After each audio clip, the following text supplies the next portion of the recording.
৮০ জেলে নাবিকসহ ধরে নিয়ে যাওয়া দুটি বাংলাদেশি ফিশিং ট্রলার এখনও মুক্ত হয়নি। ভারতীয় কোস্টগার্ড বাংলাদেশের জলসীমা থেকে ট্রলার দুটি ধরে নিয়ে যায়। এখন ট্রলারগুলো ফিরিয়ে আনার ব্যাপারে আলোচনা চলছে বলে জানিয়েছে সামুদ্রিক মৎস্য দপ্তর। নুডলস খান নাই তো নুডলসই খান নাই।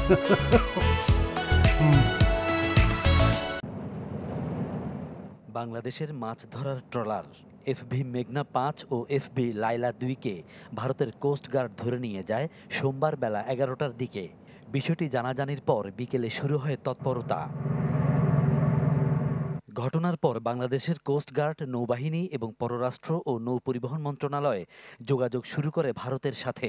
নৌপরিবহন অধিদপ্তরের মহাপরিচালক জানান, জোর চেষ্টা চলছে দ্রুত ট্রলার দুটিকে উদ্ধারে।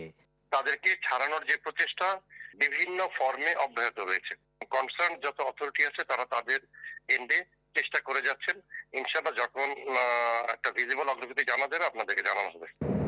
বঙ্গোপসাগরে বাংলাদেশের জলসীমায় মাছ ধরার যে ৪টি এলাকা রয়েছে তার একটি সোয়াচপ নো গ্রাউন্ডের অবস্থান খুলনা অঞ্চলে। সামুদ্রিক মৎস্য দপ্তর থেকে গেল ২১ ও ২৭ নভেম্বর অনুমতি নিয়ে ওই এলাকায় যায় এফবি মেঘনা ৫ ও এফবি লায়লা ২। নিজেদের জলসীমায় অবস্থানকালে জাহাজগুলোকে জোর করে ধরে নিয়ে যায় ভারতের কোস্ট গার্ড। আমাদের চুয়াচপ যে নো গ্রাউন্ড আছে আর কি, সেই গ্রাউন্ডের কাছাকাছি তারা মাছটা ধরতে ছিল এবং আমাদের সীমানায়, এটা ভারতীয় কোনো সীমানা নয়, সেখানেই তারা মাছ ধরতে ছিল এবং তারা ওখান থেকে অপহৃত হয়েছে।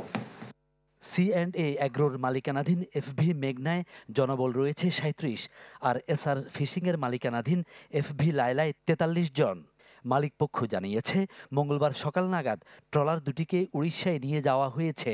সর্বশেষ খবর সকালের দিকে, সেটা হলো উড়িষ্যা উপকূলের দিকে নিয়ে যাচ্ছে। ৪০ মিটার দীর্ঘ ট্রলার দুটির প্রত্যেকের ধারণ ক্ষমতা ২০০ টন। বাংলাদেশের জলসীমায় অনুপ্রবেশ করে ট্রলার দুটিকে নিয়ে যাওয়া প্রতিবেশী দেশের বৈরী আচরণ বলছেন সংশ্লিষ্টরা। ফখরুল ইসলাম, চ্যানেল 24, চট্টগ্রাম।